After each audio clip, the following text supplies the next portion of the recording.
അരവിന്ദിന്റെയും മക്കളുടെയും നാളത്തെ നല്ലൊരു കഥ കേട്ടാലോ? അതിനു മുമ്പ് ഒരു കാര്യം പറഞ്ഞോട്ടെ, വീഡിയോ ഇഷ്ടപ്പെടുവാണെങ്കിൽ ഒന്ന് ഹൈപ്പ് ചെയ്യാൻ മറക്കരുതേ.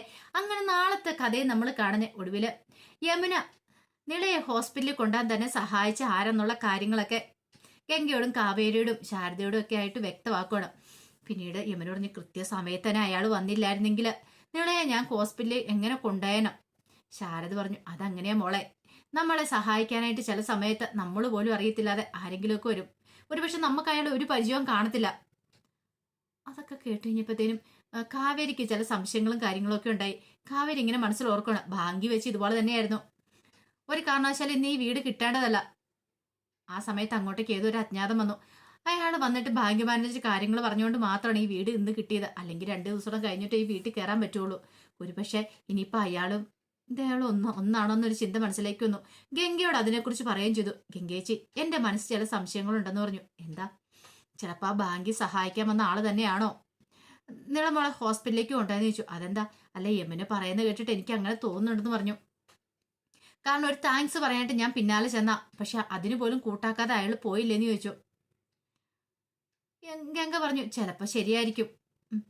അച്ഛനായിട്ട് ചിലപ്പോൾ ആരെങ്കിലും പറഞ്ഞു വിടുന്നതായിരിക്കും. മുകളിലിരുന്ന് നമ്മുടെ കഷ്ടപ്പാടും കാര്യങ്ങളൊക്കെ അച്ഛൻ കാണുന്നുണ്ടായിരിക്കും എന്ന് പറഞ്ഞു. അത് കേട്ടപ്പോൾ ശാരദയുടെ കണ്ണൊക്കെ നിറഞ്ഞു വന്നു. കാവേരി പറഞ്ഞു, അതെ, സങ്കടപ്പെടാൻ പറഞ്ഞൊന്നുമല്ല, അമ്മ ഇനി സങ്കടപ്പെട്ട് കരയേണ്ട കാര്യമൊന്നും ഇല്ലാന്ന് പറഞ്ഞു. അമ്മ ധൈര്യമായിട്ടിരിക്കുക, വെറുതെ അമ്മ സങ്കടപ്പെട്ട ഒരു പ്രശ്നം ഉണ്ടാക്കല്ലേ. അതെ, എന്തെങ്കിലും കഴിക്കാൻ ഉണ്ടാക്കണം, ഇപ്പോൾ ഉണ്ടാക്കാൻ പറഞ്ഞു. അങ്ങനെ ഒടുവിലെ ശാരദ അടുക്കളയിലേക്ക് പോകണം. അങ്ങനെ രാത്രിയായി കഴിഞ്ഞപ്പോഴത്തേനും ഗംഗ യമുനയും കാവേരിയും നിളയൊക്കെ സംസാരിച്ച് സിറ്റൗട്ടിൽ വന്നിരിക്കുകയാണ്. ആ സമയത്ത് ഗംഗ ചോദിച്ചു, അല്ല, നാളെ മുതൽ നിങ്ങൾ സ്കൂളിലും കോളേജിലൊക്കെ പോകുന്നില്ലേന്ന് ചോദിച്ചു നിളയോടും യമുനയോടും. അത് കേട്ട് കഴിഞ്ഞപ്പോൾ യമുന പറഞ്ഞു, പോവാനോ? നാളെ പോകുന്നില്ല എന്ന് പറഞ്ഞു. അതെന്താ, ഇത്രയും ദിവസം ലീവല്ലായിരുന്നോ? ഇനി പോവാതെ മടി പിടിച്ച് വീട്ടിൽ ഇരുന്നിട്ട് കാര്യമില്ലെന്ന് കാവേരി പറഞ്ഞു. അത് പിന്നെ എങ്ങനെയാ കാവേരി ചേച്ചി പോകുന്നേ? ചെന്ന് കഴിഞ്ഞിട്ടുണ്ടെങ്കിൽ ഓരോരുത്തരുടെ സഹതാപവും നോട്ടവും കാര്യങ്ങളും അതൊന്നും കാര്യമാക്കണ്ട. ഇപ്പൊ തന്നെ ഇത്ര ആയില്ലേ, ഇത്രയും ദിവസം പോകാതിരുന്ന് ഇനിയിപ്പത്തിനും എത്രമാത്രം പോർഷൻസും കാര്യങ്ങളൊക്കെ കവർ ചെയ്ത് കാണും. അപ്പൊ അതൊക്കെ പഠിക്കണ്ടെന്ന് ചോദിച്ചു. നീള പറഞ്ഞു, ഞാനും പോണോ? പിന്നെ പോവാതിരിക്കാൻ പറ്റില്ല എന്ന് പറഞ്ഞു. പോയിട്ടുണ്ടെങ്കിൽ മാത്രം അതെ അച്ഛന്റെ ആഗ്രഹം പോലെ നടക്കുള്ളൂ കാര്യങ്ങള്. യമുന, നിനക്കറിയാലോ അച്ഛന്റെ ആഗ്രഹം എന്തായിരുന്നു? നിന്നെ ഒരു കളക്ടർ ആക്കണം എന്നല്ല ആയിരുന്നല്ലോ അച്ഛൻ അവസാനം വന്നപ്പോഴും പറഞ്ഞ. അതൊക്കെ തന്നെയല്ലേ? അപ്പൊ ആ ആഗ്രഹം സാധിച്ചെടുക്കണ്ടെന്ന് ചോദിച്ചു. യമുന പറഞ്ഞു, കളക്ടർ ആകാൻ പറ്റുമെന്നും എനിക്കറിയില്ല. അതെന്താ? അതിനൊക്കെ നല്ല മാർക്കും വേണം, നല്ല പഠിപ്പും വേണം, നന്നായിട്ട് പഠിക്കണമെന്ന് പറഞ്ഞു. പിന്നെ നിനക്ക് ഇവിടെ എന്താ പണിയെന്ന് ഗംഗ ചോദിച്ചു. അല്ല, പഠിക്കണം, അത് പിന്നെ കൂടുതലൊന്നും പറയണ്ട, ഇവിടുത്തെ കാര്യം ഓർത്ത് നീ ടെൻഷൻ അടിക്കണ്ട, ഞാനും അമ്മയും കാവേരിയൊക്കെ ഉണ്ടല്ലോ, ഞങ്ങൾ നോക്കിക്കോളാം.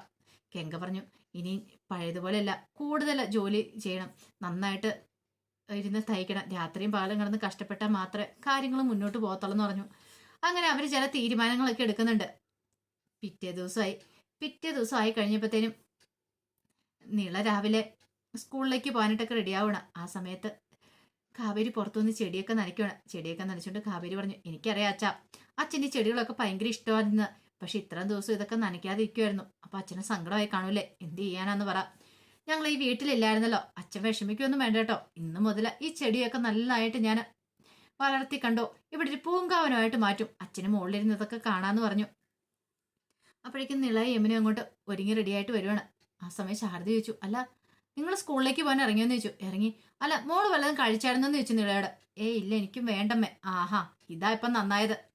പെട്ടെന്ന് ഗംഗ അകത്തേക്ക് പോയി. പിന്നീട് ഇഡ്ഡലി സാമ്പാറൊക്കെ എടുത്തു വന്നു. കഴിച്ചിട്ട് പോയാൽ മതി എന്ന് പറഞ്ഞു. എനിക്ക് വിശക്കുന്നില്ല. ആഹാ, വിശക്കുന്നില്ല പോലും. അതെ, നിനക്കാണോ വിളർച്ച കാര്യങ്ങളാന്നൊക്കെ ഡോക്ടർ പറഞ്ഞ്, മര്യാദയ്ക്ക് ആഹാരം കഴിക്കാൻ പറഞ്ഞു. ഒടുവില് ഗംഗ വാരി കൊടുക്കുവാണ് നിളയ്ക്ക്. എനിക്കും മതി ചേച്ചി, മതി എന്ന് പറഞ്ഞിട്ട് കാര്യമില്ല. ഇത് മുഴുവൻ കഴിച്ചാലോ പോകാൻ പറ്റുള്ളൂ. സ്കൂള് വല്ല തലയിറങ്ങി വീണിട്ടെ പിന്നെ അത് പിന്നെ പ്രശ്നമാവും. ഞങ്ങൾക്ക് എപ്പോഴും ഓടി ഹോസ്പിറ്റലിലേക്ക് വരാൻ പറ്റുമോ? ഒത്തിരി പൈസയൊക്കെ ആവില്ലേ? അതെന്താ നീ വിചാരിക്കാത്തതെന്നൊക്കെ ചോദിച്ചു. അത് പിന്നെ ചേച്ചി, ഞാൻ കൂടുതലൊന്നും പറയണ്ടെന്നൊക്കെ പറഞ്ഞു. അങ്ങനെ ഒടുവില് നീള കഴിക്കുവാണ്. പിന്നീട് കാവേരി വന്നിട്ട് പറഞ്ഞു, മോളെ, നിനക്ക് കുറെ ക്ലാസ്സുകളൊക്കെ മിസ്സായില്ലേ? അപ്പൊ നോട്ട്സൊക്കെ അടിലും വാങ്ങിച്ചോണ്ട് വരണം, അതൊക്കെ എഴുതാനായിട്ടെന്ന് പറഞ്ഞു. അപ്പോഴേക്കും നീള പറഞ്ഞു, അത് ശരിയാവത്തില്ല കാവേരി ചേച്ചി. അതെന്താ? ഹാൻഡ് റൈറ്റിംഗ് പിടിക്കില്ലേ? ചേച്ചി എഴുതി തന്നിട്ടുണ്ടെങ്കിൽ മിസ് എന്നെ പിടിക്കുമെന്ന് പറഞ്ഞു. അതൊന്നും ഓർത്ത് പേടിക്കണ്ട, നീ എഴുതുന്ന പോലെ തന്നെ നിന്റെ ഹാൻഡ് റൈറ്റിംഗിൽ ഞാൻ എഴുതി തരാന്ന് പറഞ്ഞു. ചേച്ചിയോ? ചേച്ചിക്ക് അതൊക്കെ അറിയാവോ? പിന്നെ എന്റെ അടുത്തല്ലേ കളി. +2 പഠിക്കുമ്പോ ഞാൻ എന്തൊക്കെ തരികട കാണിച്ചിരിക്കുന്നു. +2 പഠിക്കുമ്പോൾ എൻ്റെ പ്രോഗ്രസ് റിപ്പോർട്ട് മൊത്തം സൈൻ ചെയ്തുകൊണ്ടിരുന്ന ഞാനാന്ന് പറഞ്ഞു. ചേച്ചിയോ? അതെ. അപ്പോഴേക്ക് ശാരദ പറഞ്ഞു, ഓഹോ അപ്പൊ അങ്ങനെ വരട്ടെ. നിന്നോട് ഞാൻ പ്രോഗ്രസ് റിപ്പോർട്ടിനെ കുറിച്ച് ചോദിച്ചപ്പോൾ നീ എന്താ പറഞ്ഞേ? അത് കേട്ട് കഴിഞ്ഞപ്പം കാവേരി പറഞ്ഞു, അത് പിന്നെ പ്രോഗ്രസ് റിപ്പോർട്ട് ഇല്ലെന്ന് പറഞ്ഞു. കെങ്ക പറഞ്ഞു, ആഹാ എടി പാവി, അപ്പൊ നീ ആള് കൊള്ളാലോ എന്ന് പറഞ്ഞു. അത് പിന്നെ ചേച്ചി കുറച്ച് തരികടയൊക്കെ കാണിക്കണ്ടേ? ഈ ഫിസിക്സ് കെമിസ്ട്രി ഒക്കെ എനിക്ക് കീറാമുട്ടിയാ, എനിക്കൊന്നും അറിയത്തില്ല. അതിനൊക്കെ മാർക്ക് കുറവാണേ. അതുമായിട്ട് അമ്മയുടെ അടുത്തേക്ക് വന്നിട്ടുണ്ടെങ്കിലേ അമ്മ ഇവിടുത്തെ കുറ്റിച്ചൂലെടുത്ത് തന്നെ അടിക്കും. മിക്കവാറും തവിക്കടം വെച്ച് എനിക്കിട്ട് കിട്ടുകയും ചെയ്യും. അതുകൊണ്ട് ഞാനൊന്നും കൊണ്ടേ കാണിച്ചില്ല. സ്വന്തമായിട്ട് അമ്മയുടെ ഒരു ഒപ്പ് 2 വർഷം അങ്ങ് ഇട്ടെന്ന് പറഞ്ഞു. അത് കേട്ടപ്പോൾ യമുന പറഞ്ഞു, അല്ല പ്രോഗ്രസ് റിപ്പോർട്ട് ഇല്ലെന്നുള്ള കാര്യം അമ്മയ്ക്ക് അറിയത്തില്ലായിരുന്നു എന്ന് ചോദിച്ചു. ശാരദ പറഞ്ഞു, ഞാൻ ഇവളോട് ചോദിച്ചാൽ അതിനെക്കുറിച്ച്. അപ്പൊ ഇവളെന്താ പറഞ്ഞെന്നറിയോ? ഇപ്പോഴേ അങ്ങനെയൊന്നുമില്ല, പുതിയ സിസ്റ്റം വന്ന്. ഓ അപ്പൊ ഞാനതും കൂടി വിശ്വസിച്ചെന്ന് പറഞ്ഞു. എൻ്റെ അമ്മേ, ഞാൻ അമ്മയുടെ സൈൻ ചെയ്യാനായിട്ട് പ്രോഗ്രസ് റിപ്പോർട്ടൊക്കെ കൊണ്ടുത്തരുമായിരുന്നല്ലോ, എന്നിട്ടും അമ്മയ്ക്ക് മനസ്സിലായില്ലെന്ന് ചോദിച്ചു. എടി അത് ഇവള് പറഞ്ഞപ്പോൾ ഞാൻ അത്ര ഓർത്തില്ല എന്ന് പറഞ്ഞു. അത് കേട്ടപ്പോൾ കാവേരി ചിരിച്ചു. നിള പറഞ്ഞു, കാവേരി ചേച്ചി ആള് കൊള്ളാലോ, തരികിടയായിരുന്നല്ലോ അല്ലേന്ന് ചോദിച്ചു. പിന്നെ ആണോന്നോ, അതുകൊണ്ടല്ല ഞാനിപ്പോൾ ഇങ്ങനെ നിൽക്കണേന്ന് പറഞ്ഞു. ഗംഗ പറഞ്ഞു, പഠിക്കാൻ വിട്ട സമയത്ത് പഠിക്കാത്തതുകൊണ്ടാണ് ഞാൻ ഇങ്ങനെ നിൽക്കുന്നത്. ഇപ്പം എനിക്ക് തോന്നുന്നുണ്ട് അന്ന് നന്നായിട്ട് പഠിക്കുമായിരുന്നെങ്കിലോ ഇപ്പം നല്ലൊരു ജോലിയൊക്കെ ചെയ്ത് ഈ കുടുംബത്തെ നോക്കാൻ എനിക്ക് പറ്റുമായിരുന്നല്ലോ എന്നൊക്കെ പറഞ്ഞു. അപ്പോഴേക്കും കാവേരി പറഞ്ഞു, ഈ പഴംപുരാണം പറഞ്ഞിട്ട് കാര്യമില്ല, രണ്ടുപേരും കൂടെ കയറ് കൊണ്ട് വിടാന്ന് പറഞ്ഞ് നിളയും ഇവനെയും കൊണ്ട് കാവേരി പെട്ടെന്ന് അങ്ങോട്ട് പോവുകയും ചെയ്തു. കുറച്ച് സമയം കഴിഞ്ഞ് കഴിഞ്ഞപ്പോഴത്തേനും വിനീത് അങ്ങോട്ടേക്ക് വരുന്നേ. അങ്ങനെ വിനീത് വന്നിട്ട് ശാരദയോട് പറഞ്ഞു, ആഹാ എന്തെടുക്കുമായിരുന്നു അമ്മയെന്ന് ചോദിച്ചു. എന്തെടുക്കാനാ, പിള്ളേരൊക്കെ പോയി കഴിഞ്ഞപ്പോൾ ആകെപ്പാടെ വല്ലാത്തൊരു വിഷമേ, അതുകൊണ്ട് ഇങ്ങനെ ഓരോന്നൊക്കെ ആലോചിച്ചുകൊണ്ടിരിക്കുമായിരുന്നു. എന്തിനാ അമ്മായി വിഷമിക്കണമെന്ന് ചോദിച്ചു. അല്ല നിളയെ ഇവനെയൊക്കെ സ്കൂളിൽ പോയല്ലോ, അവരുണ്ടെങ്കിൽ എന്തെങ്കിലുമൊക്കെ ഒച്ചപ്പാടും വെച്ച് ഇവളോട് ഓടി നടക്കും. കാവേരി അവരെ കൊണ്ടുവിടാൻ പോയെന്ന് പറഞ്ഞു. അവർ സ്കൂളിലൊക്കെ പോണ്ടേ അമ്മായി, എത്ര ദിവസം എന്ന് വെച്ചാൽ വീട്ടിൽ കയറി ഇരിക്കുന്നേ. അത് ശരിയാ വിനീതേ. അല്ല ഒരു കാര്യം, അമ്മായിക്ക് ബോറടിക്കുവാണെങ്കിൽ അമ്മായി എൻ്റെ കടയിലേക്ക് പോരാൻ പറഞ്ഞു. അവിടെ എന്താ, നമുക്ക് ചുമ്മാ എന്തേലും മിണ്ടിയും പറഞ്ഞിരിക്കാന്നേ. അവിടെ വന്ന് കഴിയുമ്പോൾ അമ്മയുടെ വിഷമമൊക്കെ മാറും. നല്ല ശുദ്ധവായൊക്കെ ശ്വസിച്ച് ഒരു 10 മനുഷ്യന്മാരെ കണ്ടു കഴിയുമ്പോൾ കുറച്ച് സങ്കടം അങ്ങോട്ട് മാറുമെന്ന് പറഞ്ഞു. അത് കേട്ടപ്പം ശാരദയ്ക്ക് ചിരി വന്നു. ശാരദ പറഞ്ഞു, അയ്യോ ഞാനില്ലേ, ഞാൻ ഇവിടെ തന്നെ ഇരുന്നോളാന്ന് പറഞ്ഞു. അതെ അമ്മായി, ഇത് പിടിക്കുക, ഇത് നിളയ്ക്കുള്ള കുറെ സീഡ്സോ എന്ന് പറഞ്ഞു. സീഡ്സോ, ഇതിൻ്റെയൊക്കെ ആവശ്യം ഉണ്ടായിരുന്നോടാ മോനെ. വലിയ വിലയുടെ ഒന്നുമില്ല, കുറച്ച് പൈസ വാങ്ങിച്ചോണ്ട് വന്നാ, ഇത് കൊണ്ടേ അകത്ത് വെക്കാൻ പറഞ്ഞു. അല്ല അമ്മമ്മ എന്തിയെന്ന് ചോദിച്ചു. അകത്തുണ്ടെന്ന് പറഞ്ഞു. ഒന്ന് കണ്ടിട്ട് വട്ടെ എന്ന് പറഞ്ഞ് വിനീത് അങ്ങോട്ട് തിരിയുമ്പോഴാണ് ഗംഗ അങ്ങോട്ടേക്ക് ഇറങ്ങി വരുന്നത്. ഗംഗയും വിനീതും പരസ്പരം നോക്കുകയാണ്. ഗംഗ പക്ഷെ ഒന്നും മിണ്ടിയില്ല, വിനീതും മിണ്ടാൻ പോയില്ല. പക്ഷെ ഗംഗ വിനീതിന്റെ കണ്ണുകളിലേക്ക് തന്നെ നോക്കുന്നുണ്ടായിരുന്നു. അങ്ങനെ ഗംഗ പുറത്തേക്ക് ഇറങ്ങി വരുമ്പോഴത്തേനും ഒരു ചേച്ചി തുണി അയക്കാൻ കൊണ്ടിരുന്നേ. അപ്പോഴേക്കും വിനീത് അവിടെ നിന്നു. ഈ സമയം ആ ചേച്ചി വന്നിട്ട് ചോദിച്ചു, മോളെ ഇവിടുത്തെ പ്രശ്നങ്ങളും കാര്യങ്ങളൊക്കെ കഴിഞ്ഞു എന്ന് ചോദിച്ചു. അതെന്താ വെച്ചാൽ അങ്ങനെ, അല്ല എന്തൊക്കെയോ പ്രശ്നങ്ങളാന്ന് അറിഞ്ഞേ, അതുകൊണ്ടാ പിന്നെ തുണി തയ്ക്കാൻ കൊണ്ടുവരാതിരുന്നേ. ഇപ്പൊ അതിനെക്കുറിച്ചൊന്നും അറിയില്ലാത്തതുകൊണ്ടൊരു മടിയുണ്ടായിരുന്നു. പിന്നെ ഇവിടെ നിങ്ങൾ വന്നെന്ന് അറിഞ്ഞിട്ട് വന്നാന്ന് പറഞ്ഞു. അപ്പോഴേക്കും ഗംഗ പറഞ്ഞു, പ്രശ്നങ്ങളൊന്നും ഇല്ല, ഇപ്പൊ എല്ലാ പ്രശ്നങ്ങളും മാറി. ചേച്ചി ധൈര്യമായിട്ട് തുണി തയ്ക്കാൻ കൊണ്ടുവരാം കേട്ടോ. പിന്നെ അടുത്തുള്ളവരോടൊക്കെ പറയണം, ബന്ധുക്കാരൊക്കെ ഉണ്ട് അവരോടും പറയണം. ഇനിയിപ്പം ഞാൻ ഊർജിതമായിട്ട് തയ്യൽ തുടങ്ങുമെന്ന് പറഞ്ഞു. കാരണം കുറെ പൈസയൊക്കെ വേണം. അച്ഛൻ്റെ മരണം കാര്യങ്ങളൊക്കെ അറിഞ്ഞിട്ടുണ്ടായിരിക്കുമല്ലോ. ഇനിയിപ്പം വീട്ടിലെ കാര്യങ്ങളൊക്കെ നടത്തണ്ടേന്ന് ചോദിച്ചു. അത് കേട്ടിഞ്ഞപ്പോൾ അവരോട് ശരി ഞാൻ എല്ലാവരോടും പറയാന്നൊക്കെ പറഞ്ഞിട്ട് അവരങ്ങോട്ടേക്ക് പോയത്. ആ സമയത്ത് ശാരദയ്ക്കാണെങ്കിൽ വല്ലാത്തൊരു സങ്കടം ഉണ്ടായിരുന്നു. ഗംഗ അങ്ങോട്ട് അകത്തേക്ക് അങ്ങോട്ട് കയറി പോവാണ് തുണിയൊക്കെ മേടിച്ചോണ്ട്. അപ്പോഴേക്കും വിനീത് ഇങ്ങനെ ഒരു നിമിഷം ആലോചിച്ചു. പാവം, ശരിക്കും പറഞ്ഞാൽ കഷ്ടമുണ്ട്.